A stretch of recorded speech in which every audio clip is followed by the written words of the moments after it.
She was 7 months pregnant, standing in her own home, holding divorce papers she had never asked for, with $342 in her bank account.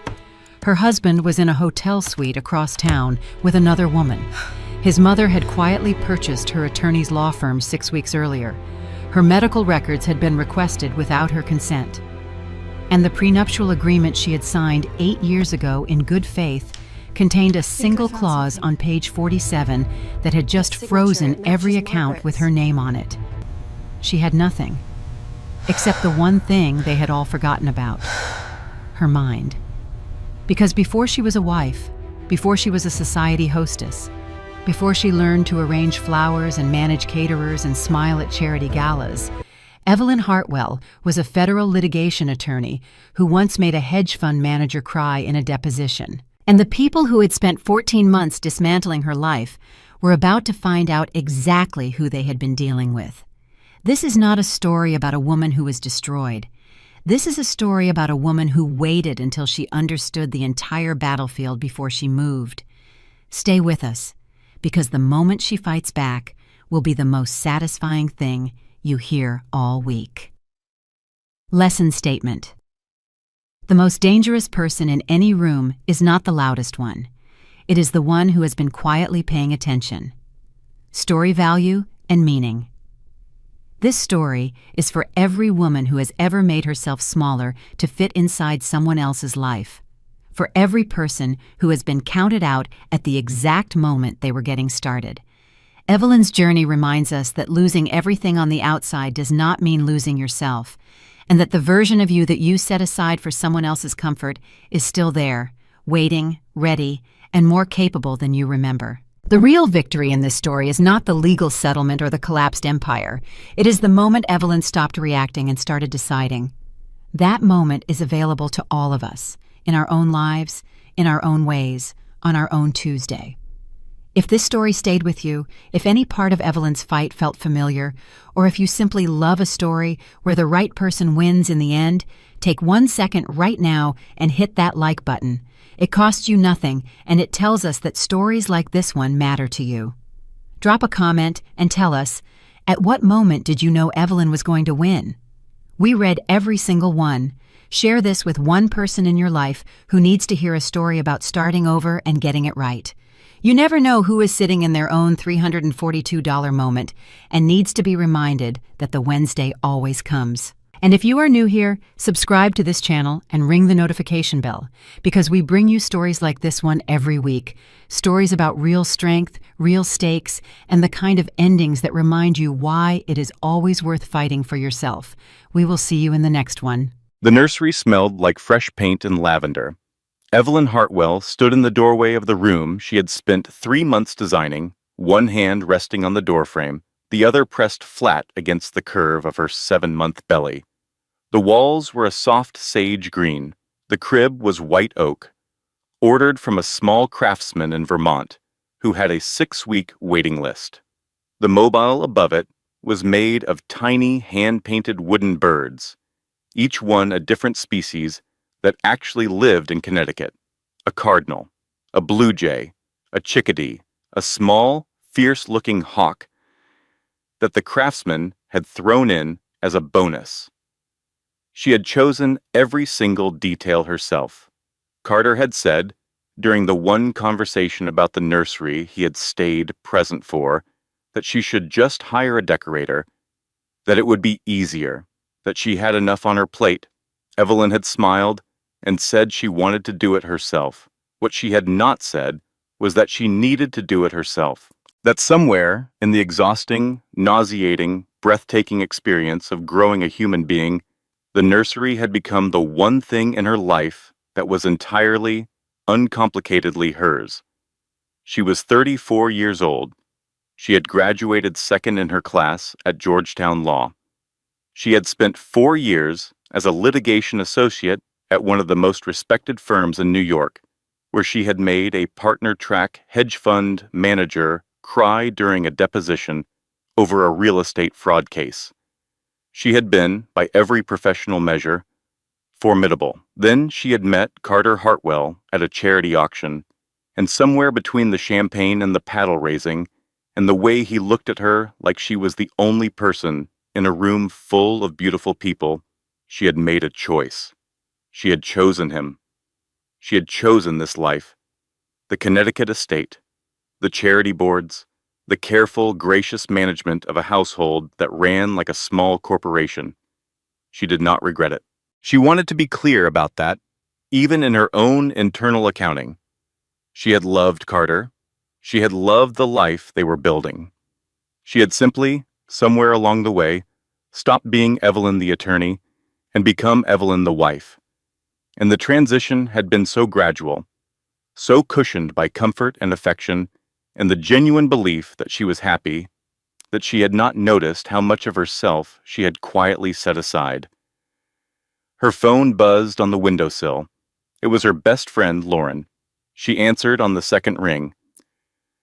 "Tell me you're not reorganizing the nursery again," Lauren said, without preamble. "I'm not reorganizing. I'm evaluating." "Evelyn, the mobile has been moved 4 times. The light hits it differently at different times of day. I'm doing research." Lauren's laugh was loud and completely unself-conscious, the kind of laugh that startled strangers in restaurants. "You are a menace. How are you feeling?" Real answer, not the fine you give your mother-in-law. Evelyn smiled and lowered herself carefully into the rocking chair by the window. Outside, the October lawn was going gold at the edges, the maples along the drive just beginning to turn. Honestly, big and tired and weirdly peaceful, which I know sounds insane, given everything. Everything meaning the fact that your husband has been working late approximately 400 nights in a row? He's closing a deal. He's always closing a deal. Lauren, I know, not my marriage. A pause, and then more gently, I just miss you, the real you. The one who once filed a legal brief at 2 in the morning and then came over and ate an entire pizza with me while explaining why the opposing counsel was an idiot. Evelyn laughed, despite herself. I still think about that case. Come over this week. Bring your gigantic belly and your galaxy brain, and let me feed you something that isn't catered. Bishop. Deal, Evelyn said. She hung up and sat for a moment in the quiet, her hand moving in slow circles over her stomach. The baby shifted, a rolling, unmistakable presence that never failed to stop her breath. Hey, you, she said softly. We're going to be okay, whatever okay looks like. She didn't know then that she was already right. She didn't know that okay was going to look like minting she could have predicted. Her phone buzzed again. A text this time from Carter. Working late again. Don't wait up. Big day tomorrow. She read it twice, set the phone face down on the armrest of the rocking chair, looked at the cardinal on the mobile, some small, quiet, lawyer-trained part of her brain that she had been ignoring for months, filed the text away without comment. She went to bed alone. Carter came home at 2:17 in the morning. She knew because she heard the garage door. She did not get up. She lay in the dark and listened to the sounds of the house settling around her husband's return. The quiet footsteps, the sound of the bathroom door, the careful way he got into bed so as not to wake her. She was not asleep. She did not tell him that. In the morning, he was gone before she came downstairs. There was a note on the kitchen counter next to the coffee maker. It said, "Early call with London. Back for dinner." He had drawn a small heart at the bottom, the kind he had been drawing on notes since they were dating. A 2-stroke habit that used to make her feel chosen. She made her coffee. She drank it standing at the kitchen window, watching the morning light move across the lawn. She was not unhappy. She needed to be precise about that, even now, even knowing what she knows. She was simply, for the first time in a long time, paying attention. It was a Tuesday in late October when Evelyn found the receipt. She was not looking for it. That was the part she would return to later, the part that would seem almost cosmically arranged, as if some version of the universe had decided she had waited long enough. She was not searching through his pockets, not suspicious in any active or deliberate way. She was simply taking Carter's gray cashmere coat to the dry cleaner because he had asked her to, because the charity gala was on Saturday and he wanted it cleaned, and she was being a good and organized wife. And her hand went into the inside breast pocket to check for forgotten items, the way you always check before dry cleaning, and she pulled out a small cream-colored envelope. It was from Whitmore and Sons. She knew the name. Everyone in their social world knew the name. Whitmore and Sons was a private jeweler on East 73rd Street in Manhattan, the kind of place that did not have a window display, only an unmarked door and an appointment system and a reputation for discretion so total it bordered on clinical. Carter had bought her engagement ring there. She opened the envelope. The receipt was for a bracelet. Rose gold, set with alternating diamonds and emeralds. Custom order, hand engraved on the clasp. The engraving read, "Every Tuesday. Yours, C." The total was $42,000. Evelyn stood in the front hallway of her house for a very long moment. The coat was still in her hands. Outside, a car drove slowly past on the private drive, its tires making a soft sound on the damp asphalt. Her anniversary was in June. It was October. She thought, with the very front part of her brain, the part that was still trying to be reasonable. Maybe it was an early Christmas gift. Maybe it was something he had commissioned for her, and the engraving was a private joke she was not placing right now. Maybe every Tuesday meant something she was not currently remembering. The back part of her brain, the part that had once made a hedge fund manager cry, said nothing. It simply began, quietly and without drama, to work. She put the coat down on the hall bench. She went upstairs to Carter's home office. She knew his secondary email password because she had set up the account for him 3 years ago when his primary work account had been hacked and the IT department needed a backup on file. She had set it up herself, chosen the password herself, and written it on a piece of paper that was still in the top drawer of her own desk, because Carter was, for all his professional brilliance, genuinely helpless with technology. She sat down at his desk. She opened the browser. She typed in the email address and the password. The inbox loaded. There were 14 months of emails from a sender listed only as SB. Evelyn did not read them all at once. She read the first one, which was dated 14 months ago and was warm and professional and could have been innocent. She read the third one, which was warmer. She read the ninth one, which was not professional and could not have been innocent. She scrolled to the most recent, sent 4 days ago. It said, "Tuesday can't come fast enough. Suite's already booked.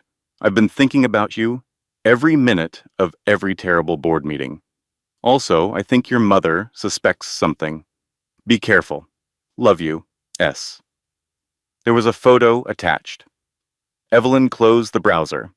She sat in her husband's office chair for 11 minutes. She knew it was 11 minutes because she was watching the clock on his desk. The antique brass one his father had given him, and she counted every minute with the focused, documentary precision of a woman who had spent years in courtrooms where time was evidence. Then she picked up her phone and called her brother. James Whitfield answered on the second ring. He always answered on the second ring. It was one of his FBI habits, the ones that had never entirely left him even after he moved to private security consulting. "Ev, what's wrong?"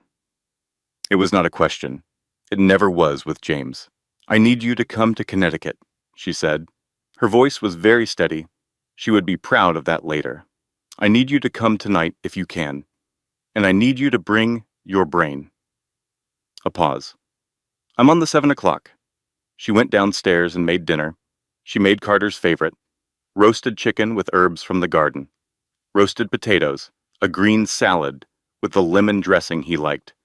She set the table in the dining room. She lit the candles.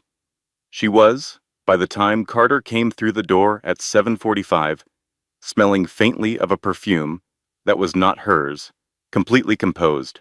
They ate dinner. Carter talked about the deal, about the London call, about his plans for the weekend after the gala. He was charming and warm and attentive in the way he sometimes was when he had been away from her for a while, as if her physical presence reminded him that he loved her. She watched him. She listened. She asked the right questions. After dinner, after Carter had gone upstairs, Evelyn cleared the table, washed the dishes by hand because the sound of it helped her think, and then she sat down at the kitchen table and waited for her brother. James arrived at 10:15. He came in through the back door with his own key, set his bag down without a word, looked at his sister's face, and said simply, "Tell me everything." She told him everything. James listened without interrupting. When she finished, he was quiet for a moment. Then, "You're an attorney, Ev. You know what you're entitled to. This is winnable." Evelyn almost smiled. "I know," she said. "I'm not afraid." She believed it when she said it. She had no idea yet how thoroughly, how systematically, how almost admirably she was about to be proven wrong. Carter came home the following Tuesday at 11:45 at night. Evelyn was sitting in the living room with the lights on. She had sent James to the guest room an hour earlier, not because she wanted to be alone, but because what was about to happen was between her and her husband, and whatever else she was not the kind of woman who needed a witness to her own life. Carter walked through the front door and stopped. He looked at her sitting there, calm and upright in the wing-back chair by the fireplace, and she watched his face do something she had never seen it do before. It collapsed very briefly, like a building that has had its central support removed, and then reconstructed itself into something that was trying very hard to look like a man facing a difficult conversation. He knew, immediately.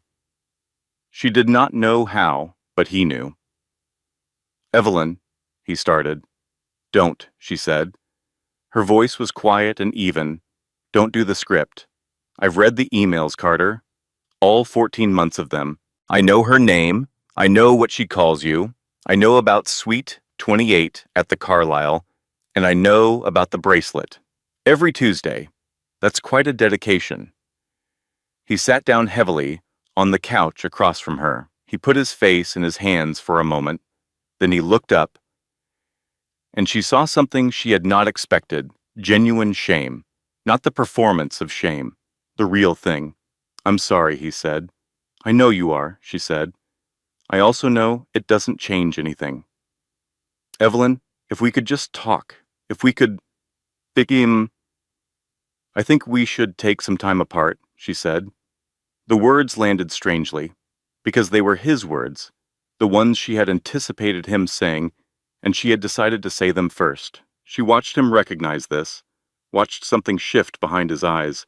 "I think," he said slowly, "that's probably right." She went to bed. He slept in the guest room. In the morning, he was gone before she came downstairs again. 3 days later, Evelyn sat across from her attorney in a glass-walled conference room in Hartford and watched the woman's face do something very careful and very controlled that nevertheless communicated something catastrophic. "The prenuptial agreement," the attorney said, setting the document on the table between them, "contains a clause on page 47 that I want to walk you through very carefully." Evelyn looked at the clause. She read it twice. She had signed this agreement 8 years ago. She had read it carefully at the time. She had been an attorney. Of course she had read it. But she had been 26 and in love, and the agreement had been presented as a formality, a Hartwell family tradition, something Margaret had insisted upon, and Carter had apologized for, and which Evelyn had signed with the quiet confidence of a woman who intended to be married forever. The clause on page 47 stated that in the event of a separation initiated by either party during a pregnancy resulting from the marriage, all joint financial accounts would be frozen for a period of 90 days pending legal review. My personal accounts, Evelyn said carefully. Her attorney looked at the table. Were transferred to a joint account 14 months ago. According to the banking records, Carter initiated the transfer. You signed the authorization form. Evelyn remembered signing the form. Carter had said something about tax efficiency, about consolidating for the accountant. She had signed it on a Tuesday morning in the kitchen between her second cup of coffee and a phone call about a charity gala. She had not read it carefully.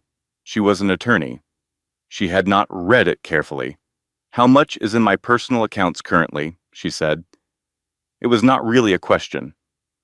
Her attorney slid a single sheet of paper across the table. $342. Evelyn looked at the number. She thought about the Connecticut estate, which cost $18,000 a month to maintain. She thought about her medical bills, her OB/GYN appointments, the specialist she saw every 3 weeks. She thought about legal fees. She thought about the fact that she was 7 months pregnant and had not drawn a salary in 6 years and had $342. Whoever drafted this prenuptial agreement, her attorney said very quietly, was preparing for this specific scenario. The clause, the timing of the account consolidation, the fact that it was done 14 months ago, which corresponds with the beginning of the affair. This was not accidental, Evelyn. Evelyn sat very still. She thought about the wing-backed chair and the lights on and her own voice saying, "I'm not afraid." She thought about how certainty felt in the moment before it was taken from you. She said, "What are my options?" They talked for 2 hours. At the end of it, the picture was clear, and it was not good. She could fight the prenup, but the process would take months and require significant legal fees she did not currently have. She could request emergency interim support, but Carter's legal team had already filed a counter motion that morning, which meant Carter had known this meeting was happening, which meant someone had told him. She drove home. She sat in the driveway for a long time. Then she called Lauren. "I need to stay with you for a while," she said. "I can pay you back. Eventually." Lauren's response was immediate and absolute. "If you offer me money, I will never speak to you again. Come now. I'll make up the guest room. Bring whatever you need." Lauren's house was 12 minutes away, a warm and slightly chaotic craftsman bungalow that smelled like coffee and dog and the particular comfortable disorder of a life fully lived. She had 3 dogs, a teenage son named Cooper, who communicated primarily in shrugs, and a kitchen table that was always covered in something interesting. Evelyn arrived with 2 suitcases. Lauren opened the door, looked at her best friend's face, and said, "Come in, I made soup." Cooper appeared in the hallway, looked at Evelyn's enormous pregnant belly and her 2 suitcases, and said, "Is this a movie situation?" "Cooper," Lauren said. "What? I'm asking." "Go do your homework." "I did it. Do it again." Evelyn laughed. It was small and exhausted, and completely real. Lauren put her arms around her, carefully, making space for the baby, and held on. "Okay," Lauren said into her hair, "we're going to figure this out." She said it the way people say things they are not entirely sure of, but fully intend to make true. James arrived 2 days later, driving up from D.C. in his own car, because he had decided, without being asked, that he was staying for a while. He set up a workspace at Lauren's kitchen table, which Lauren cleared of its existing archaeology with cheerful efficiency, and within 48 hours had compiled more information about Hartwell Industries than most of Carter's own board members possessed.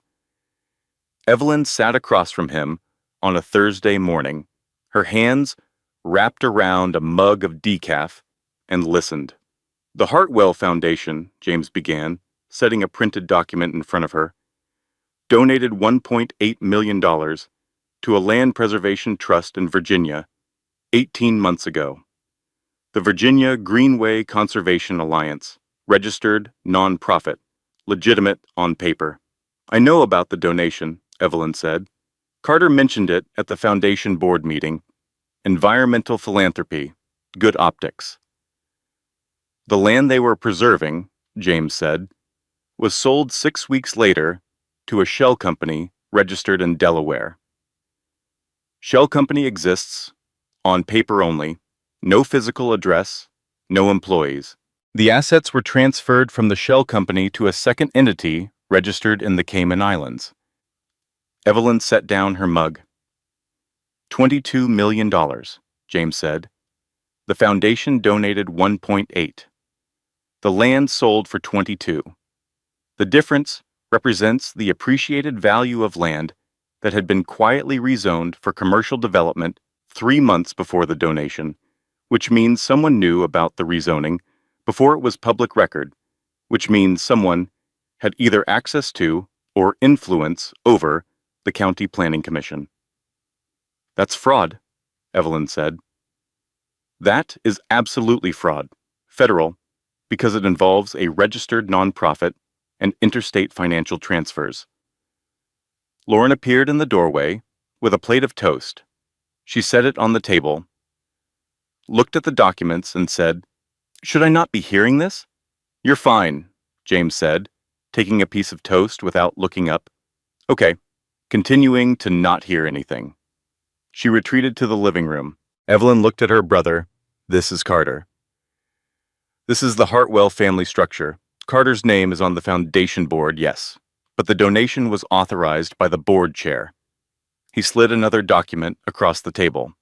Margaret Hartwell. Board chair.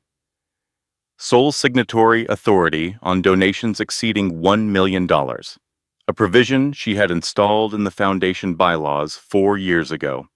"Margaret," Evelyn said. "Margaret," James confirmed. Evelyn was quiet for a moment. She thought about her mother-in-law. The perfect posture, the cutting observations delivered with the smile of a woman who had never in her life said anything she did not intend. The way she had looked at Evelyn at the wedding, a look that Evelyn had interpreted at the time as the complex emotion of a mother releasing her son, and which she now understood with the clarity of distance as assessment, as someone calculating the dimensions of an obstacle. And then, "James, how long have you been looking at Margaret?" "Since you called me from Carter's office." She blinked. "That was 2 weeks ago." "I know. What else?" He reached into the folder and produced a single sheet of paper. It was an employment contract. Serena Blake, hired as Chief Financial Officer of Hartwell Industries 14 months ago. Standard compensation package. And at the bottom, a supplemental compensation agreement signed not by Hartwell Industries, but by Margaret Hartwell personally, paying an additional $8,000 per month directly from Margaret's private accounts, for 2 full years before Serena was hired. Evelyn read the dates 3 times. Margaret was paying Serena Blake before she worked for the company, Evelyn said, for 24 months, during which time Serena was working at a competing firm where she had access to proprietary deal flow information. The room was very quiet. She didn't just know about the affair, Evelyn said. She arranged it. James said nothing. He didn't have to. Evelyn thought about it, the architecture of it, the patience required, the cold-blooded precision of a woman who had decided her son's wife was an inconvenience and had spent 2 years engineering the solution. She had recruited Serena, had placed her, like a chess piece, into Carter's professional life, had paid her to be available, to be appealing, to be everything that Evelyn, busy managing a household and growing a baby and maintaining the gracious public life of a Hartwell wife, could not be in a given Tuesday evening. She had not stolen Evelyn's husband. She had ordered a replacement. She needed me gone, Evelyn said slowly. Not just for Carter, for the company. I never signed over board observer rights. Carter asked me 3 times in the last 4 years, and I said no, each time because it felt wrong, and I couldn't explain why. Margaret needed someone in that seat who would say yes. That's my read, James said. Lauren's voice floated in from the living room. I'm still not hearing anything, but I would like the record to reflect that this woman is a supervillain. Lauren, Evelyn said. Noted, and still not hearing it. Evelyn looked at her brother. The anger she felt was not hot. It was cold and very clean, the kind that does not make you shake, but makes you precise. She had felt it once before, in a courtroom, when opposing counsel introduced evidence she knew had been fabricated, and the anger had not rattled her. It had sharpened her. What do we do with this? She said. It was not a question. It was the beginning of a plan. James almost smiled. Now you sound like yourself. They worked until 2 in the morning. The foundation fraud, the shell company, the Cayman transfer, a pattern of conduct that, if documented correctly, constituted wire fraud, tax fraud, and potentially racketeering. They did not have everything yet, but they had enough to know where to look. Evelyn went to bed at 2:15, feeling, for the first time since the receipt in the coat pocket, like something other than a woman, things were happening to. She was wrong to feel safe. She would understand that soon. Monday began with a phone call from a blocked number. Evelyn answered it in Lauren's kitchen at 7:45 in the morning. Cooper still asleep upstairs, Lauren in the shower, James on a call in the backyard. The voice on the other end was a woman's, professional and brisk, the office of Hartwell Industries legal counsel.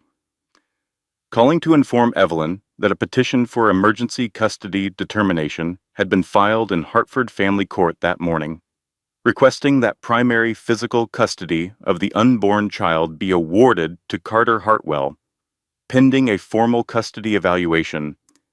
The grounds cited were Evelyn's current living situation, described in the filing as unstable and unsuitable for a newborn. The filing included photographs of Lauren's house, photographs taken from the street, within the last week. It included a sworn statement from a physician, not Evelyn's physician, a doctor whose name she did not recognize, stating that Evelyn had displayed signs of emotional instability and erratic behavior at a charity event 6 weeks ago. It included a character statement from Margaret Hartwell. Evelyn ended the call. She sat down at the kitchen table. Lauren came downstairs in a bathrobe, hair still wet, and took one look at her friend's face. What happened? Evelyn told her. Lauren sat down across from her. She did not say anything for a moment. Then, they photographed my house. Yes, they photographed my house and called it unsuitable. That appears to be the argument, yes? Lauren looked at the table. Then she looked up with an expression Evelyn had seen on her face once before, when Cooper's third-grade teacher had made a comment about his reading level that Lauren had found both inaccurate and condescending. I am going to need a moment, Lauren said, to not say what I am currently thinking. Take your time? Okay. A breath. Okay. What do we do? Before Evelyn could answer, her phone rang again. This time it was Dr. Collins, her OB-GYN, calling from her personal cell, which she had never done before. Evelyn, I need you to know something immediately. Dr. Collins' voice was controlled, but not entirely. My office received a formal records request this morning for your complete medical history, going back 6 years. The request was not made by your husband's attorneys. It was made under the signature of Margaret Hartwell, citing a provision I have never seen invoked in 20 years of practice, something about family health oversight in cases of prenatal concern. I refused the request. It was not legitimate. But Evelyn, I want you to understand what this means. They're building a case that I'm mentally unfit, Evelyn said. A pause. That is my read, yes. Evelyn thanked her and hung up. She sat very still. James came in from the backyard, looked at both of them, and said, "What?" They told him. He sat down. He was quiet for exactly 30 seconds, which for James was a long time. Then, the custody filing is designed to do two things. It creates a public record of concern about your stability, which poisons the well for any future custody proceeding, and it forces you to spend legal resources on defense rather than offense. It's a resource drain and a narrative weapon simultaneously. "I know," Evelyn said. "You need a new attorney. Today." "I know that too." She spent Tuesday on the phone. She called 4 attorneys. 2 were unavailable. One cited a conflict. The fourth, a woman named Sandra Reeves, who had been 3 years behind Evelyn at Georgetown and was now a family law partner in Hartford, agreed to take the call and, after 45 minutes, agreed to take the case. "I've seen this playbook before," Sandra said.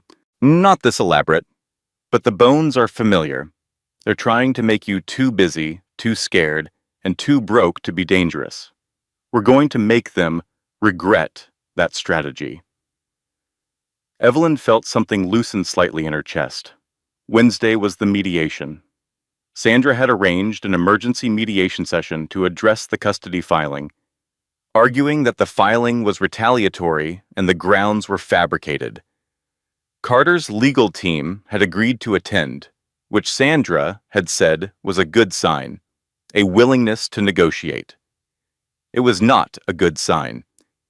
They arrived at the mediation center at 9 in the morning. Carter was already there, his legal team arranged around him like a wall. He met Evelyn's eyes, briefly, and then looked away, and she saw in that look something she could not entirely interpret: discomfort, guilt, the specific misery of a man who is doing something he knows is wrong and has decided to do it anyway. The first hour went as expected. Arguments, counter-arguments, the careful procedural dance of family law. During the first recess, Sandra stepped out to take the call. She came back into the room 12 minutes later. She sat down. She put her pen on the table. She said, "Evelyn, I have to withdraw from your representation. Effective immediately. I've just been informed of a conflict of interest that I was not aware of when I took the case." The room went very quiet. "What conflict?" Evelyn said. "My firm. As of 6 weeks ago, my firm has a silent investment partner." Sandra said the name. Margaret Hartwell. Evelyn looked at Carter's legal team, 3 faces carefully arranged to display nothing at all. She looked at Carter. He was staring at the table. She looked at the mediator, a gray-haired man with reading glasses, and a patient expression that was beginning to register something other than patience. She stood up. "I'll be representing myself," she said. Her voice was completely level. "I am a licensed attorney in the state of Connecticut. I would like the record to note that my former counsel has just revealed a conflict of interest arising from an undisclosed financial relationship with the opposing party's family, established 6 weeks ago.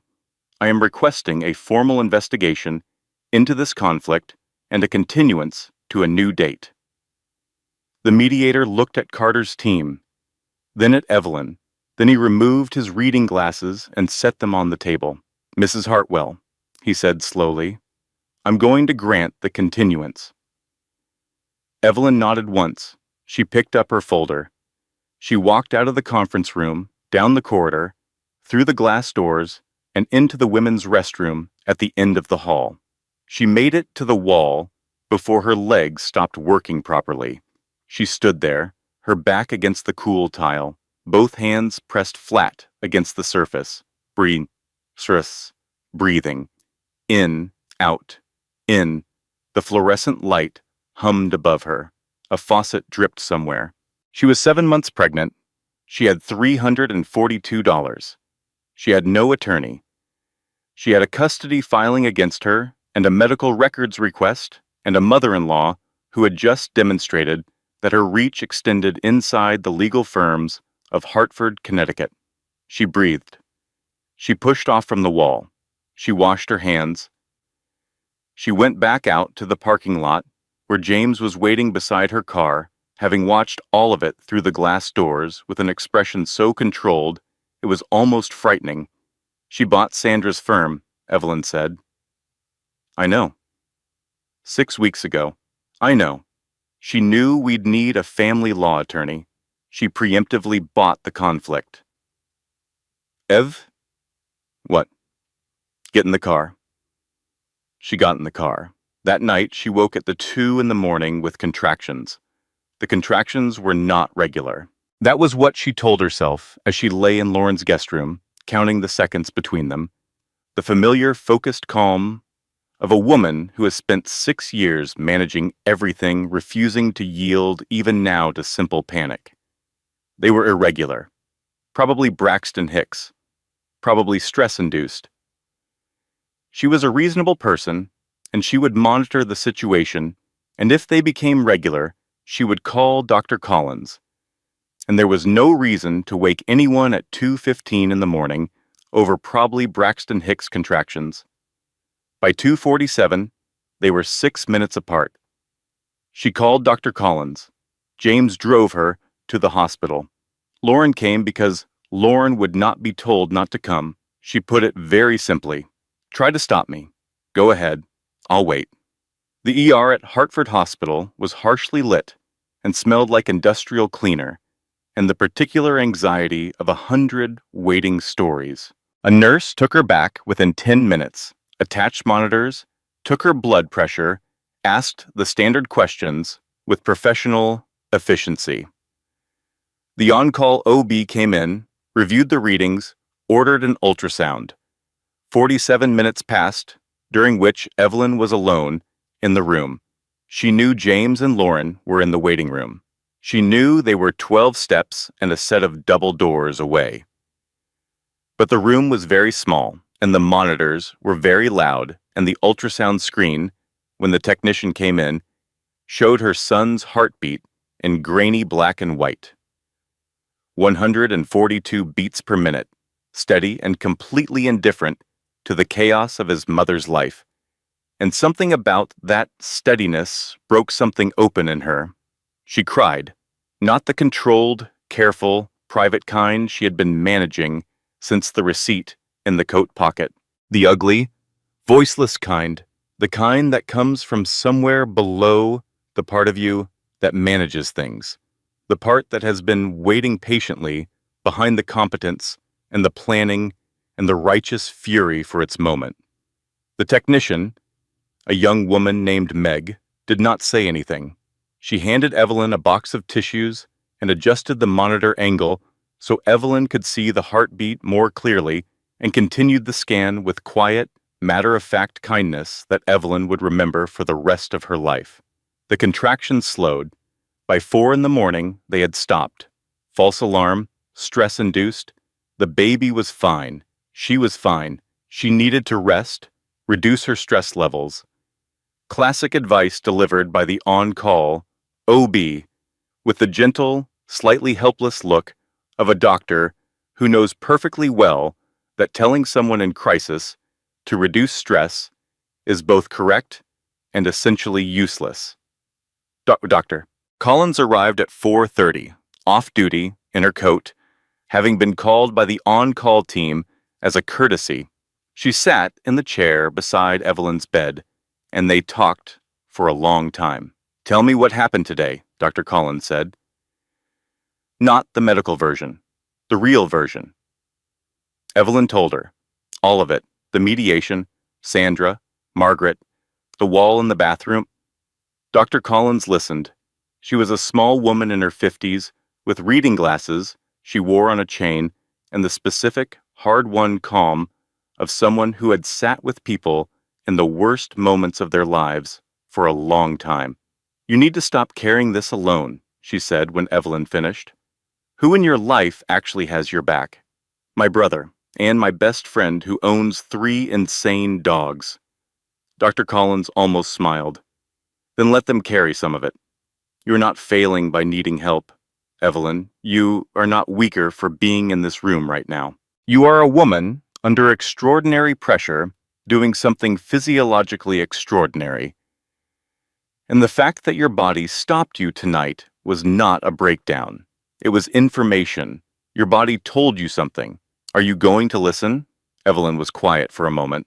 The dogs are actually very sweet, she said. Then go home to the dogs, Dr. Collins said, and get some sleep, because tomorrow you're going to need your brain. Evelyn was released at 6 in the morning. James drove home in the early light. Lauren sat in the back seat next to Evelyn, not saying anything, holding her hand. Cooper was awake when they got back, sitting at the kitchen table with cereal and his phone, and when he saw Evelyn, he put the phone down and said, "I made extra cereal, in case." It was possibly the most unexpectedly touching sentence Evelyn had heard in weeks. "Thank you, Cooper," she said. "It's the kind with blueberries," he said, going back to his phone. "You can have it." She ate the cereal. She went to sleep. She slept for 11 hours. When she woke, she lay in the afternoon light of Lauren's guest room and thought about what Dr. Collins had said, about information, and about the particular kind of clarity that comes not from intelligence or planning, but from the moments when your body overrides everything else and tells you the truth. The truth was this: she was not going to win this by defending. She had been playing defense since the receipt in the coat pocket. Reacting, responding, surviving. And every time she thought she had ground under her feet, Margaret took it away. She needed to stop defending. She needed to find the thing Margaret did not know she had. She thought about Dr. Collins. She thought about the way she had said Carter's father's name at the hospital, casually, in passing, the way you say the name of someone you have known for a long time. She thought about something. She reached for her phone. She called Dr. Collins at 8 o'clock in the morning. "I have an administrative question," she said. "About the records request you refused." "Of course," Dr. Collins said. Her voice was careful. "What would you like to know?" "The name on the request. You said it was Margaret Hartwell. Was there a physician co-signing? Someone with prescribing credentials?" "There was a Dr. William Marsh, geriatric specialist." "Thank you." Evelyn paused. "Dr. Collins, you've been Carter's family physician for a long time, 11 years. Is there anything in the public record that you think I might have overlooked?" A long pause, the kind that is not empty. "There are things I cannot tell you," Dr. Collins said carefully, "but there are things that are a matter of public record. I sometimes think people overlook obituaries.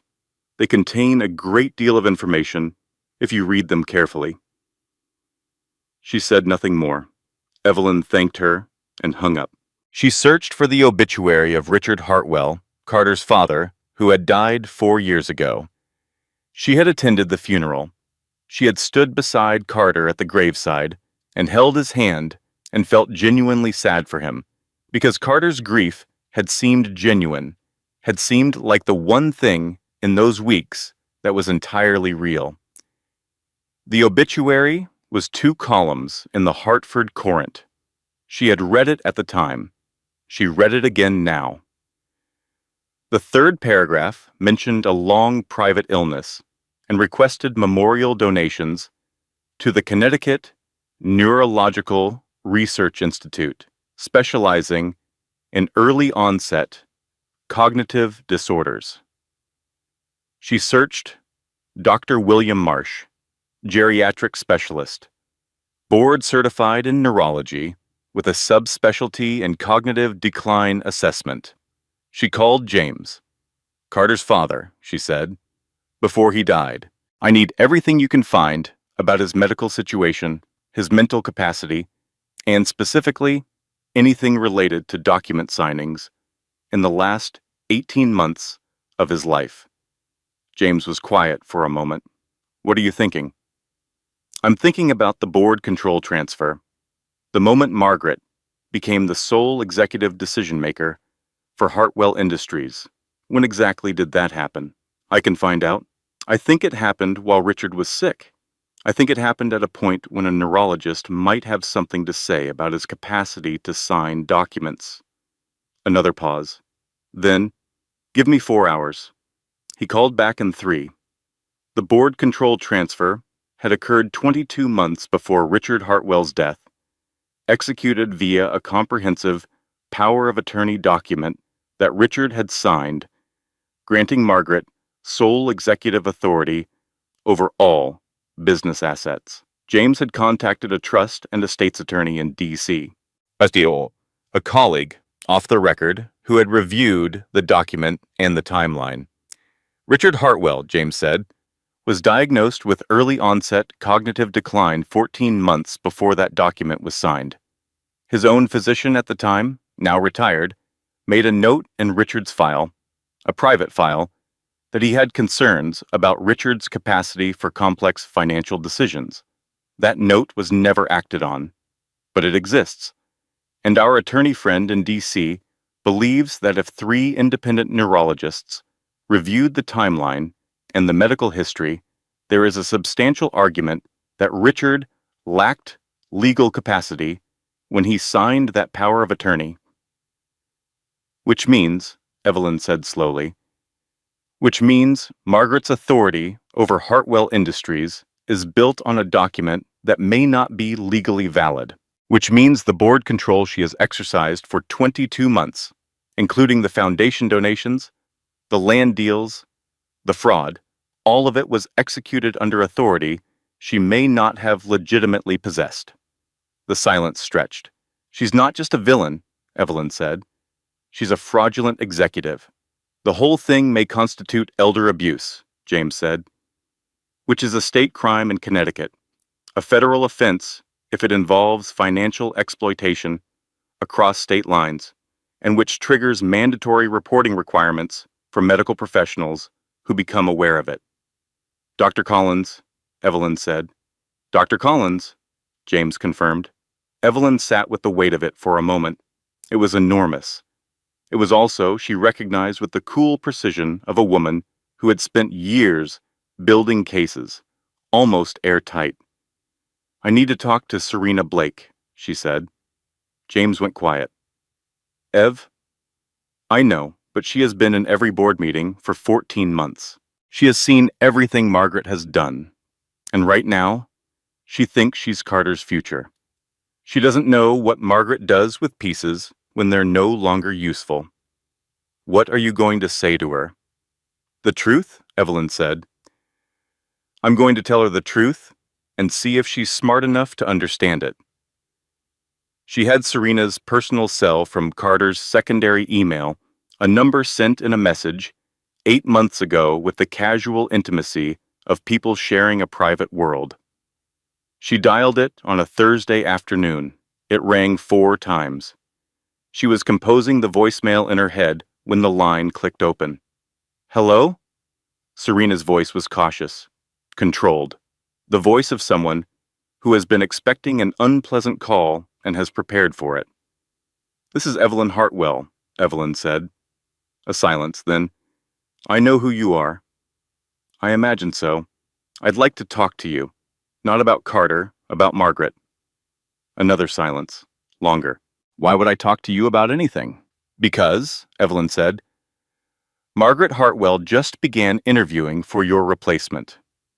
I have the correspondence. The candidate she's currently considering is a 29-year-old named Claire, who has a finance degree from Wharton, no prior relationship with Carter, and who will, unlike you, sign whatever Margaret puts in front of her without reading it. The silence this time was different. That's not possible, Serena said, but she said it the way people say things they have already begun to believe might be true. She did it to me, Evelyn said. She recruited you to do it. She found someone she could position. Someone ambitious, someone who would see Carter and see possibility, and she placed you precisely where she needed you. I'm not calling to hurt you. I'm calling because she's doing it again, and I think you deserve to know before she makes you expendable. How do you know about Claire? I have a very good brother. A long pause. Evelyn waited.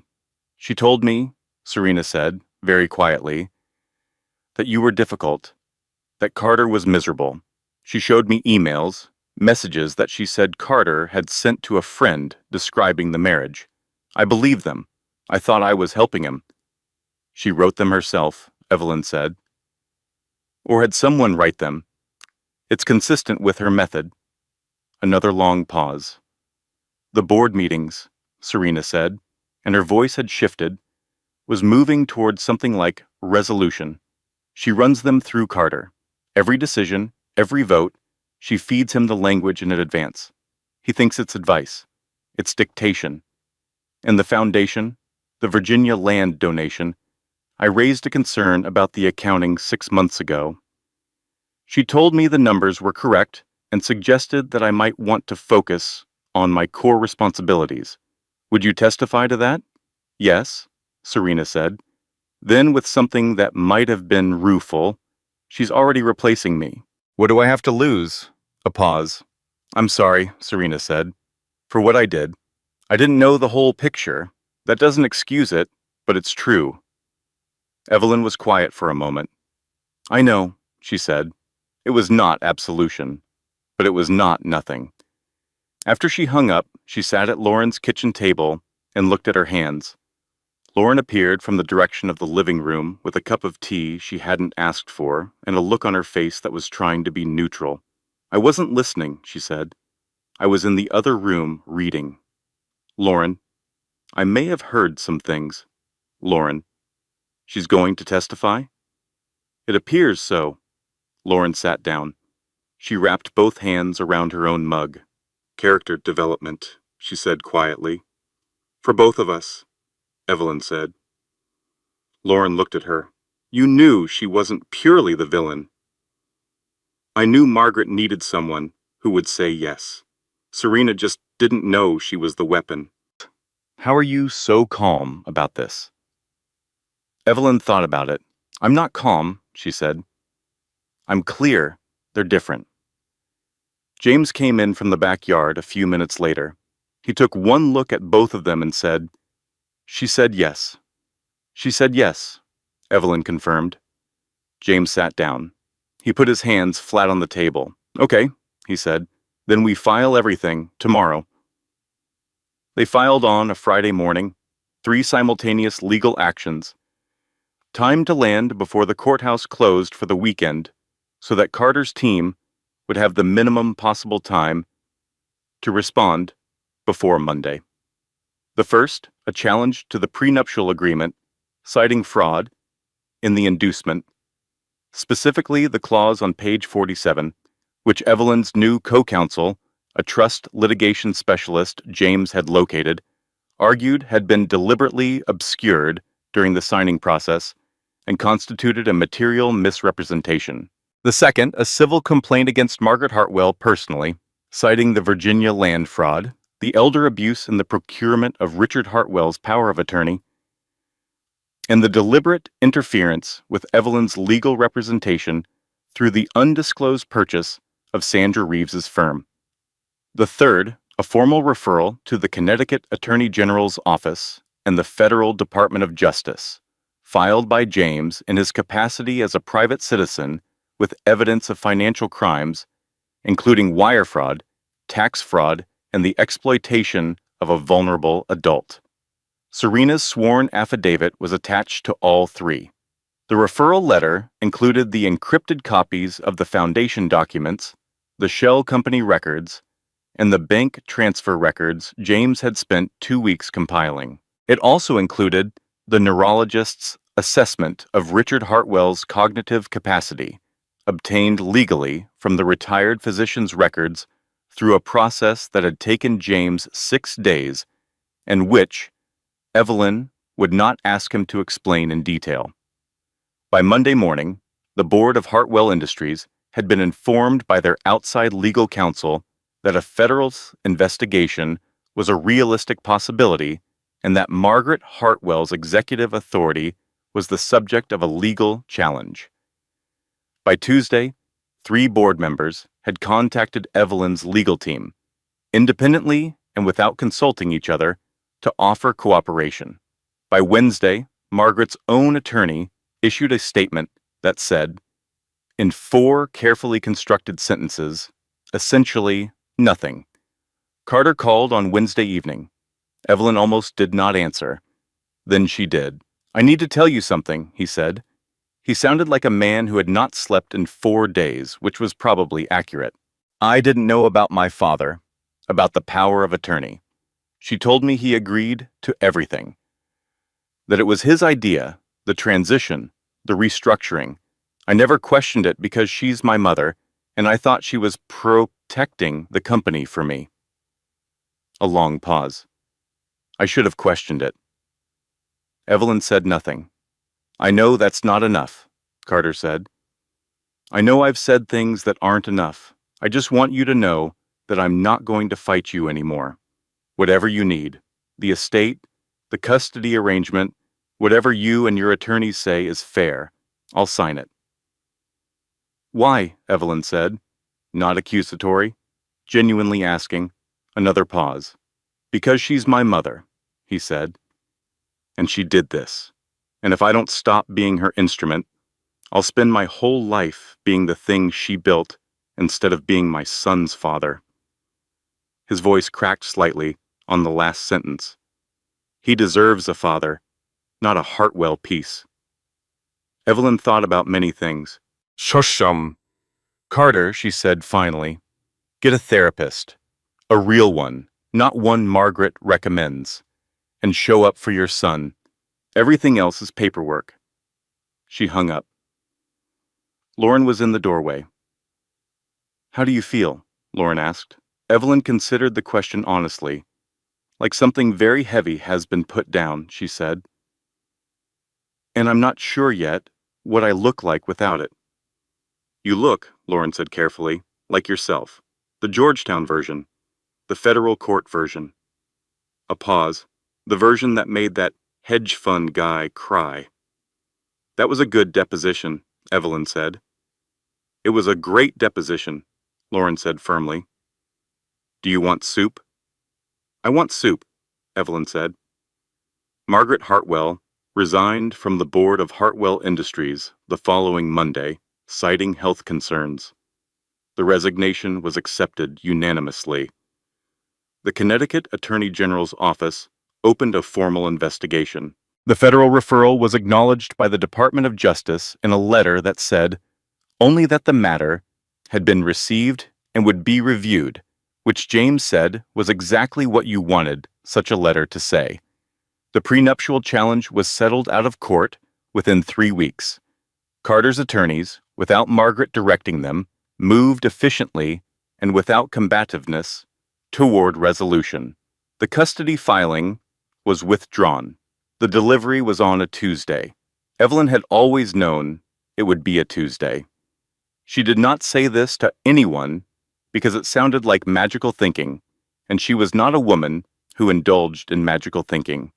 But from the moment she had read that receipt, from the moment every Tuesday had become the organizing phrase of her undoing and then, somehow, of her rebuilding, she had known, with the irrational certainty of the body, that her son would choose a Tuesday to arrive. He did. 7 hours of labor. Dr. Collins was there. James was in the waiting room, having driven up from D.C. the night before for reasons he described as unrelated to any parental instinct whatsoever.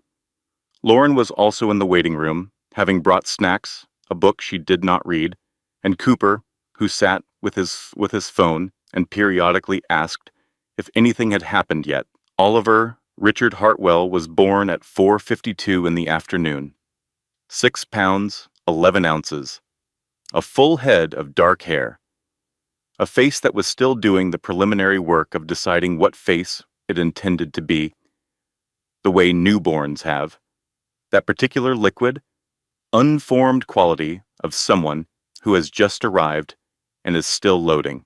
He was the most beautiful thing Evelyn had ever seen. She lay in the hospital bed, Oliver on her chest, both of them doing the essential, ancient, wordless work of the first hour, and she understood with a simplicity that bypassed all the language she had spent her life accumulating that everything that had happened had led exactly here, and that here was correct. Carter came in at 6 o'clock. He had called ahead, which she appreciated. He came in quietly, without the legal team, without the performance of fatherhood. He came into the way you enter a space that you are not sure you have the right to enter, and he stood at the foot of the bed and looked at his son. His face did something uncomplicated and real. "He's perfect," he said. His voice was low and slightly wrecked. "Yes," Evelyn said. "He is." Carter looked at her then. The look between them held everything: the damage, the loss, the long, strange road of the past months, and somewhere, underneath all of it, a new thing, fragile and not yet named, that was not love and not forgiveness, but was something workable. Something that could, with time and intention and the binding fact of a shared child, become a kind of partnership. "I'm going to do better," he said. "I know that doesn't fix anything." "No," she said, "but it's a place to start." He stayed for 20 minutes. He held Oliver for 7 of them, standing very still, the way large people hold newborns, with a careful, total concentration. Then he handed Oliver back, said good night to both of them, and left. The door closed. Evelyn looked down at her son. Oliver looked, with the unfocused, exploratory attention of the newborn, in the approximate direction of her face. "Hello," she said. "I'm your mother. I want to tell you a few things while you're too young to argue with me." Oliver made a small sound. "First, you come from complicated people, on both sides. Complicated is not the same as bad. Complicated means you'll have more to understand, and understanding things is a gift, even when it hurts." Oliver shifted slightly. "Second, the person who loves you most in any room is usually the quietest one. Pay attention to the quiet people." A small fist uncurled and then curled again. "Third, she paused. This one was harder. "I spent a lot of years making myself smaller to fit into a life that was built for someone else's comfort. I'm not going to tell you not to love people. Love people completely, but know who you are before you give yourself away. Know what you're worth. Know that you are not a piece to be placed. You are the player." Oliver appeared to consider this. The door opened, and Lauren appeared, having apparently reached the limit of her patience in the waiting room, which she had described to a nurse as more of a guideline than a rule. She came in and looked at Oliver with an expression of total, unguarded delight. "Oh," she said. "Oh, he's wonderful. Evelyn, he has your forehead." "He has Carter's chin," Evelyn said. "The forehead is better," Lauren said firmly. She sat down in the chair beside the bed and leaned forward to look more closely. "Hi, Oliver. I'm going to be your unofficial aunt. I have 3 dogs. You're going to love them. 2 of them are extremely well behaved, and 1 of them is a chaos agent, but we love him anyway because character is built through adversity." "Lauren," Evelyn said, "I'm preparing him for life. He's 2 hours old. Early education is important." James appeared in the doorway behind her. He looked at the baby with the expression of a man who has decided to feel nothing and is failing comprehensively. "He's healthy?" he asked. "Perfectly," Evelyn said. James nodded. He came in and stood for a moment, looking at his nephew with the careful, private intensity he brought to everything. Then he reached out one careful finger and touched the baby's hand, and Oliver's hand closed around it with the reflexive, total grip of the newborn. the grip that does not know yet about uncertainty or loss or the long, complicated road of being alive. James looked at his sister over the top of his nephew's head. "You did good, Ev," he said. She thought about the nursery floor, the $342, the bathroom wall in the mediation center, the hospital at 2 in the morning. She thought about Margaret and the prenup, and the attorney who had resigned, and the board that had folded, and the woman who had, against every assembled resource of a powerful family, simply refused to stop. "We did good," she said. Cooper appeared in the doorway. He looked at the baby. He looked at his mother, who was obviously about to cry. He looked at James, who was still standing with his finger held by a 6-pound, 11-ounce person. "So," Cooper said, "is this the part where everything works out?" "This is the part where everything starts," Evelyn said. Cooper considered this. "That's more accurate," he said, in the tone of someone who takes information seriously. "Also, I named one of Mom's dogs Oliver last week, so this is kind of awkward." "Cooper," Lauren said. "To be fair, I didn't know." "We will rename the dog," Lauren said firmly. "What if the dog has already bonded with the name?" "Cooper, I'm just raising the dog's perspective." Oliver made a small, definitive sound that might have been, in the charitable interpretation of his mother, laughter. It might have simply been a sound that newborns make. But Evelyn chose to interpret it as laughter because she was his mother and she had earned the right to choose. She looked at her son. She thought about what she had said to him in the quiet first hour, about knowing your worth, about being the player. She thought about the woman she had been in the nursery at the beginning, the one who had pressed her hand against the safe green wall and told a baby everything would be okay without knowing what okay would require. She had been right.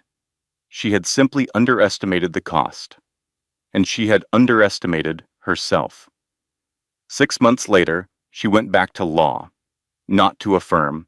She opened her own practice, a small one, 3 attorneys, including herself, working exclusively on cases involving financial fraud, elder abuse, and marital asset concealment. James handled investigative work on a consulting basis. The caseload built quickly. She was good at it. She had always been good at it. Oliver grew with the determined, enthusiastic efficiency of someone with a great deal of living to do. He had Carter's chin and Evelyn's forehead and Lauren's opinion of himself, which was to say, very high. He was easy with people and stubborn about naps and utterly fearless, which his mother thought was both wonderful and genuinely terrifying. Carter was in his life, consistently, carefully, and increasingly genuinely. The therapist he had hired was, by his own account, rigorous and unimpressed by Hartwell-style deflection, which Carter said with something that sounded almost like gratitude. He showed up for Oliver's milestones. He was learning, slowly, the difference between performing fatherhood and practicing it. Margaret's legal situation resolved slowly, the way large institutional failures do, in documents and settlements and the gradual dismantling of structures built over decades. She was not imprisoned. She was, in the end, diminished, which was perhaps more accurate. Serena Blake moved to Chicago. She sent a card when Oliver was born. It said, "Congratulations, and I mean it." Evelyn put it in Oliver's baby book. She was not entirely sure why. Perhaps because the story of his life should include all of its honest pieces, including the ones that were complicated. On the first Tuesday of March, 8 months after Oliver was born, Evelyn sat in her new office on the 6th floor of a building in Hartford, looked out the window at the early spring beginning to suggest itself in the trees, and thought about everything that word now meant to her. Not every Tuesday at the Carlisle, every Tuesday she had spent rebuilding, every Tuesday she had shown up, every Tuesday she had been, in some small or large way, more herself than she had been the Tuesday before. Her assistant knocked. "Your 9 o'clock is here. Send them in," she said. She turned from the window. She had work to do. Closing editorial note. The content of this story, including its characters, narrative arc, emotional themes, and dramatic structure, was researched, developed, and manually edited by our creative team with the sole purpose of delivering meaning, emotional resonance, and genuine life lessons to our audience. Every scene was crafted with intention. Every character was built with care. We believe that the stories we choose to tell shape the way we see ourselves and each other, and we take that responsibility seriously. Thank you for watching, for listening, and for being part of a community that values stories that actually mean something